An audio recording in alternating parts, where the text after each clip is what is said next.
आज आप लोग क्लास 10th का इकोनॉमिक्स लेसन फर्स्ट पढ़िएगा और लेसन फर्स्ट का नाम बउआ देख लीजिए क्या है, अर्थव्यवस्था एवं इसके विकास का इतिहास। तो इस लेसन में हम लोग सबसे पहले जानेंगे कि अर्थव्यवस्था किसे कहते हैं, उसके बाद जानेंगे कि अर्थव्यवस्था के अंदर में कौन कौन सी क्रियाएं आती है, काम आती है, और उन काम क्रिया आती है, कौन कौन सा काम आता है। उसके बाद हम लोग यह जानेंगे कि उन काम से हमें क्या फायदा है, अर्थव्यवस्था से हमें क्या फायदा है। फिर उसके बाद जानेंगे कि अर्थव्यवस्था की संरचना किसे कहते हैं, अर्थव्यवस्था की संरचना में कौन कौन सा भाग है, सब एक एक करके समझते हैं। आइए सबसे पहले समझते हैं हम लोग किसके बारे में, तो अर्थव्यवस्था के बारे में। अर्थव्यवस्था किसे कहते हैं, तो याद रखिएगा वह जगह जहां से जुड़ करके इंसान को आय प्राप्त होता है और दूसरे लोगों को भी उससे फायदा होता है।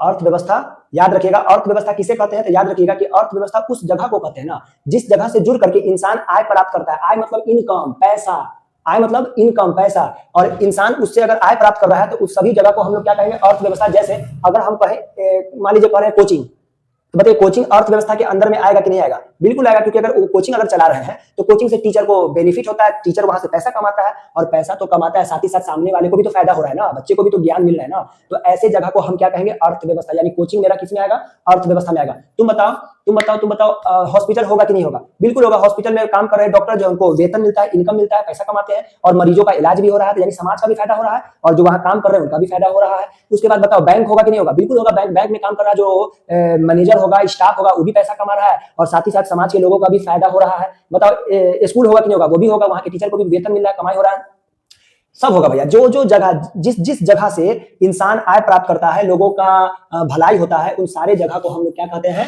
अर्थव्यवस्था कहते हैं। अर्थव्यवस्था में याद रखिएगा एक काम नहीं आता है, बहुत सारा काम आता है। जैसे अर्थव्यवस्था में याद रखिएगा अलग अलग आर्थिक क्रियाएं आती है, यानी अलग अलग तरह का काम आता है। जैसे कृषि मतलब खेती बाड़ी। कृषि मतलब खेती बाड़ी। लोग सोचता है कृषि मतलब किसान होता है, किसान नहीं होता है। कृषि मतलब क्या होता है, खेती बाड़ी होता है। और हाँ याद रखिएगा, कृषि मतलब खाली खेती बाड़ी नहीं होगा, सिर्फ खेती बाड़ी मत समझना। कृषि का मतलब खेती बाड़ी तो होता ही है, साथ ही साथ पशुपालन भी होता है। बच्चा बोलेगा सर पशुपालन मतलब अरे पशुओं को पोसना, जानवरों को पोसना, जैसे मुर्गी को पोसना, खस्सी पोसना, भैंस पोसना, घोड़ा पोसना, गधा पोसना, कुछ पोसना। पशुपालन मतलब जानवरों को पोसना।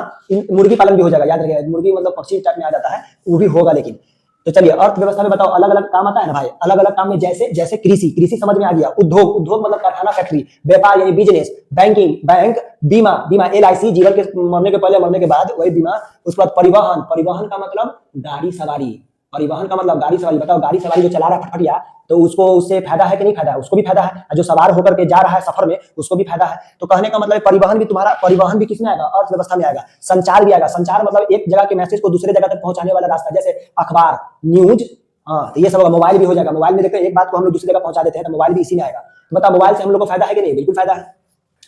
तो अर्थव्यवस्था क्या है आपको समझ में आ गया होगा। वह जगह जहां से जुड़ करके इंसान आय प्राप्त करता है, साथ ही साथ दूसरों को फायदा भी होता है, उस जगह को क्या कहेंगे, अर्थव्यवस्था कहेंगे। और हाँ, अर्थव्यवस्था से क्या फायदा है रे भाई? अर्थव्यवस्था से क्या फायदा है? हम कहेंगे कि अर्थव्यवस्था जितना डेवलप होगा ना, जितना ज्यादा बढ़ेगा, लोगों को रोजगार उतना ही मिलेगा। तुम सोचो कि अर्थव्यवस्था में देखो ना भाई, मान लो उद्योग अगर खुलेगा, उद्योग मतलब कारखाना, फैक्ट्री, तो बताओ लोगों को रोजगार मिलेगा कि नहीं मिलेगा? लोगों को काम मिलेगा कि नहीं मिलेगा? बिल्कुल मिलेगा, एकदम मिलेगा। बताओ उसकी आवश्यकता पूरी होगी कि नहीं होगी? बिल्कुल पूरी होगी। अच्छा बताइए, कारखाना खुलेगा तो सामान सब बनेगा, सामान बनेगा तो लोगों तक पहुंचेगा, लोग अपनी जरूरत को पूरा कर सकेंगे। तो अर्थव्यवस्था जितना हाई रहेगा उतना ही लोगों को रोजगार मिल पाएगा, लोगों की आवश्यकता पूरी हो पाएगी। तो एकदम आपको उम्मीद है कि समझ में आ गया होगा। अब तुम बताओ हमारे भारत देश की अर्थव्यवस्था की स्थिति क्या है? तो मिला जुला के ठीक ही है, लेकिन अगर हम कंपेयर कर देंगे ना कि बताओ भारत देश और अमेरिका देश, दोनों का अर्थव्यवस्था बताओ किसका ज्यादा डेवलप है? आप कहिएगा सर अमेरिका का तो बड़ी भयानक है। अमेरिका का अर्थव्यवस्था अपने भारत से बहुत ज्यादा हाई है, अपने भारत देश का अर्थव्यवस्था उसके सामने बहुत लो है भाई। अगर हम बात करें, चलो बताओ अपने भारत देश का जापान से तो भाई जापान तो और अपने टेक्नोलॉजी में हाई है, तो जापान का अर्थव्यवस्था हम लोग से बहुत ज्यादा हाई है। लेकिन हम कहते चलो बताते भारत का पाकिस्तान के मुकाबले में अर्थव्यवस्था कैसा है, तो हम लोग जीत जाएंगे। हम लोग का अर्थव्यवस्था उसके मुकाबले बहुत डेवलप है। समझ में आ गया होगा अर्थव्यवस्था। अच्छा तुम बताओ, अब बउआ देखो, अब हम लोग अगला टॉपिक क्या जानेंगे, अर्थव्यवस्था की संरचना। अर्थव्यवस्था की संरचना। बच्चा सोचेगा सर ये अर्थव्यवस्था की संरचना का मतलब, तो अभी हम बताए हैं कि अर्थव्यवस्था में अलग अलग तरह की काम आती है। अलग अलग तरह के काम आता है ना भाई, एक तरह का काम थोड़े, बहुत सारा का काम है। इन सारे कामों को बांट देना ही क्या कहलाता है, अर्थव्यवस्था की संरचना। बताइए क्या कहलाएगा, अर्थव्यवस्था की संरचना। किसे कहते हैं समझ में आ गया? अर्थव्यवस्था में अलग अलग तरह की काम आता है, बहुत तरह का काम आता है। उन सारे कामों को बांट देना ही क्या कहलाता है, अर्थव्यवस्था की संरचना कहलाता है। तुम बताओ अर्थव्यवस्था में कौन कौन सा काम आता है? अभी तुरंत ही ना बताए रे, कृषि आता है, उद्योग आता है, व्यापार आता है, बैंकिंग आता है, बीमा आता है, परिवहन आता है, संचार आता है। एगो काम थोड़े, बहुत काम है भाई। उन सारे कामों को बांट देना ही क्या कहलाता है? अर्थव्यवस्था की संरचना कहलाता है। तुम बताओ कितने भागों में बांटा जाएगा? तो याद रखिएगा 3 भागों में। अर्थव्यवस्था की संरचना को कितने भागों में? तो 3 भागों में बांटेंगे। देखो पहला भाग प्राथमिक क्षेत्र, दूसरा द्वितीयक क्षेत्र, तीसरा तृतीयक क्षेत्र। अरे प्राथमिक मतलब पहला क्षेत्र, द्वितीयक मतलब दूसरा क्षेत्र, तृतीयक मतलब तीसरा क्षेत्र। सुन लो भैया, सुन लो, अच्छा से सुन लो। याद रखिएगा कि ये जो प्राथमिक क्षेत्र है ना, इस प्राथमिक क्षेत्र का एक नाम और है, इसका एक नाम और है, एक नाम और है। इसका एक नाम जानते हैं क्या है? यहां लिख दे रहे, यहां लिख दे रहे, यहां कृषि क्षेत्र। बताइए कौन क्षेत्र है? कृषि क्षेत्र। हम पूछेंगे कि प्राथमिक क्षेत्र का दूसरा नाम क्या है? बता, कृषि क्षेत्र है। जानते हैं बाबा, इस क्षेत्र में जानते हैं कौन काम आता है? इस क्षेत्र में ना सिर्फ कृषि से जुड़ा काम आएगा, खेती बाड़ी, हाँ, पशुपालन, मुर्गी पालन, मछली पालन, यही सब आएगा। तो प्राथमिक क्षेत्र समझ में आएगा, यानी खेती बाड़ी से जुड़ा काम आएगा जी, खेती बाड़ी, मछली पालन, मुर्गी पालन, यही सब काम आएगा पहला वाला क्षेत्र में। अच्छा, ये जो द्वितीयक क्षेत्र है, द्वितीयक क्षेत्र में कौन सा काम आता है? अच्छा पहले ये भी सुन लो, द्वितीयक क्षेत्र को पता है? द्वितीयक क्षेत्र को क्या कहते हैं? औद्योगिक क्षेत्र। द्वितीयक क्षेत्र का दूसरा नाम क्या है? जल्दी बताओ। औद्योगिक क्षेत्र। और औद्योगिक क्षेत्र में पता है कौन काम आता है? औद्योगिक क्षेत्र में देखो कौन सा काम आएगा? खनिज। खनिज से जुड़ा काम आएगा। बोले सर खनिज कौन सी होता है? तो भैया खनिज याद रखिएगा, जमीन से निकलने वाला हर इंपॉर्टेंट पदार्थ को क्या कहते हैं? खनिज। जैसे अगर कोई सोना का व्यापारी है तो उस सोना का व्यापारी किस क्षेत्र में आएगा? किस क्षेत्र में? तो याद रखना द्वितीय क्षेत्र में, क्योंकि सोना जमीन से निकलता है। सोना कहां से निकलता है? जमीन से। लोहा से जुड़ा काम हो रहा होगा, तो लोहा से जुड़ा काम भी किसमें आएगा पता है? द्वितीय क्षेत्र में, क्योंकि लोहा भी कहां से निकलता है? जमीन से। तो जमीन से जो भी चीज निकल रहा है उससे जुड़ा अगर काम हो रहा है ना, तो वह काम किसमें आएगा? द्वितीय क्षेत्र में आएगा। अच्छा, व्यवसाय भी किसमें आएगा? व्यवसाय भी आएगा द्वितीय क्षेत्र में। व्यवसाय मतलब बिजनेस, व्यवसाय मतलब बिजनेस, सब समझो ना। निर्माण कार्य, निर्माण कार्य का मतलब कहीं फैक्ट्री में अगर कोई चीज बन रहा है तो फैक्ट्री वगैरह भी किसमें आएगा? फैक्ट्री वगैरह भी द्वितीय क्षेत्र में आएगा। भैया द्वितीय क्षेत्र में कौन कौन आएगा समझ में आया? द्वितीय क्षेत्र में खनिज से जुड़ा काम आएगा, व्यवसाय से जुड़ा काम आएगा, बिजनेस वगैरह सब। और निर्माण कार्य समझता है? निर्माण कार्य मतलब फैक्ट्री सब समझना, क्योंकि फैक्ट्री में निर्माण होता है, नया नया चीज बनता है, गाड़ी कहीं बन रहा होगा, कहीं मोटरसाइकिल बन रहा होगा, कहीं मोबाइल बन रहा होगा, कहीं इलेक्ट्रॉनिक सामान बन रहा होगा, कहीं दवा बन रहा होगा। तो इन सारे कामों को हम लोग किसमें रखते हैं बताओ? द्वितीय क्षेत्र में रखते हैं। चलिए अब तीसरा देखते हैं, तृतीय क्षेत्र। तृतीय क्षेत्र का पता है दूसरा नाम क्या बाबू? सेवा क्षेत्र। तृतीय क्षेत्र का दूसरा नाम क्या है? सेवा क्षेत्र। सेवा क्षेत्र। अब सेवा क्षेत्र जानता है किसे कहते हैं? सेवा क्षेत्र का होता है, अरे भैया सेवा देने वाला, सेवा देने वाला। अब बोले सर सेवा देने वाला मतलब क्या होता है? तो देख, ऐसा काम जिसके बदले इंसान किसी को पैसा तो दे रहा है, लेकिन बदले में उसको कुछ नहीं मिल रहा, लेकिन फिर भी खुश है। इंसान किसी को पैसा तो दे रहा है, बदले में हाथ में कुछ नहीं मिल रहा है, लेकिन फिर भी खुश है। जैसे जैसे जैसे जैसे जैसे जैसे तुम सोचो कि अगर तुमको एक जगह से दूसरे जगह जाना है तो गाड़ी का इस्तेमाल करेंगे ना, गाड़ी पर बैठ के जाइएगा। तो जब गाड़ी से जाते हैं सफर में, तो जब उतरते हैं तो उसको पैसा देते हैं।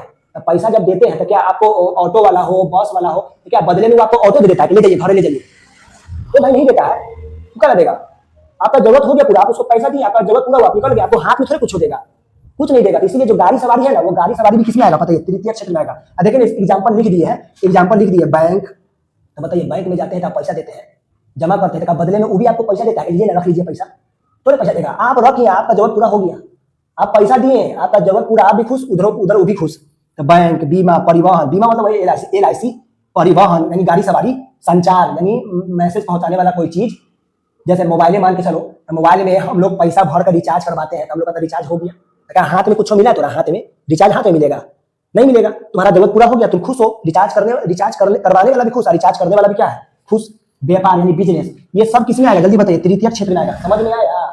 अब बताओ अर्थव्यवस्था की संरचना किसे कहते हैं? तो कहिएगा ना कि देखिए सर अर्थव्यवस्था में ना बहुत तरह की काम आती है, उन सारे कामों को विभिन्न भागों में बांट देना ही क्या कहलाता है? अर्थव्यवस्था की संरचना। हम पूछेंगे कितने भागों में बांटा गया था? पहला सर 3 भागों में बांटा गया है। 3 भाग का नाम बताओ। पहला का नाम है प्राथमिक क्षेत्र। बता प्राथमिक क्षेत्र का दूसरा नाम क्या है? प्राथमिक क्षेत्र का दूसरा नाम याद रखना, कृषि क्षेत्र। क्या था? कृषि क्षेत्र, क्योंकि इसके अंदर में जितना भी काम आएगा ना, सब कृषि से जुड़ा हुआ काम होगा। कृषि से जुड़ा काम होगा, पशुपालन, मछली पालन, मुर्गी पालन सब होगा। अच्छा दूसरा क्या है? दूसरा का नाम द्वितीय क्षेत्र। बताओ द्वितीय क्षेत्र का भी दूसरा नाम है, दूसरा नाम जल्दी बताओ, दूसरा नाम क्या है? बोले औद्योगिक क्षेत्र। औद्योगिक क्षेत्र मतलब कारखाना, फैक्ट्री, सब्जी, जितना भी कारखाना फैक्ट्री से जुड़ा काम होगा ना, वो सब किसमें आएगा? द्वितीय क्षेत्र में आएगा। जैसे जैसे खनिज, व्यवसाय, निर्माण कार्य। खनिज मतलब बता दिए, जमीन से निकलने वाला जितना भी इंपॉर्टेंट चीज होता है वो सब किसमें आता है? खनिज में आता है।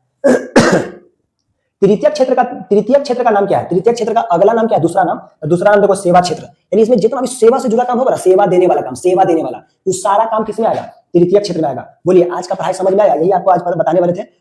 उम्मीद है कि आपको ये आज का पढ़ाई समझ में आया होगा। अब अगला टॉपिक फिर हम लाएंगे नेक्स्ट वीडियो में। ये मेरा पार्ट 1 वीडियो है, अगर आपको अच्छा से समझ में आ गया तो हम नेक्स्ट वीडियो फिर से लाएंगे। तो कम से कम पता तो चलना चाहिए ना कि आपको पढ़ाई समझ में आया कि नहीं आया। इसलिए कम से कम कमेंट्स वगैरह करके आप हमको जानकारी दिया कीजिए कि आपको समझ में आया कि नहीं आया। अब हम चलते हैं। जय हिंद।